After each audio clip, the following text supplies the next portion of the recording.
একটা সময় ছিল, কত বন্ধু বান্ধব ছিল আমার, তারা তাদের কাজে আমাকে ডাকতো।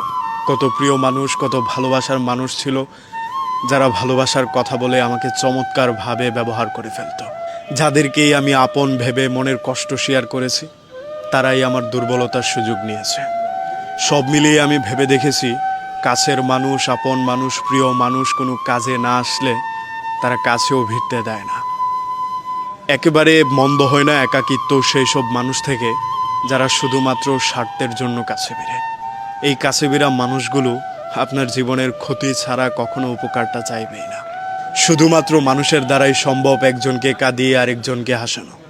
দিনের ব্যস্ততা কিংবা রাতের গভীরে আমি যাদের সহযোগিতায় ছুটে গিয়েছিলাম, তাদের রক্তচক্ষু আমাকে মাঝে মধ্যেই অবাক করেছে।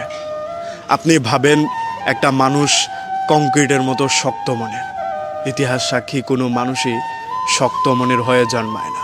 এই পরিস্থিতি, আমাদের আচরণ কিংবা মানুষের রক্তচক্ষু একটা মানুষকে পরিবর্তন করে দেয়। ধরেন, যে মানুষটা আপনাকে 10 দিন উপকার করতে আপনার পাশে ছুটে আসলো নির্দ্বিধায়, তারপরও সেই মানুষটার নামেই আপনি একটা বদনাম করে বসলেন। কিংবা আপনার খুব কাছের বন্ধুটাকেও একটা স্বার্থের জন্য চোখ লাল করে প্রতিবাদ করার ডিসিশন নিলেন। সেইখান থেকেই একটা মানুষ বদলে যায়। খুব সহজে কিংবা না পারতেই একজন মানুষ কখনোই বদলায় না।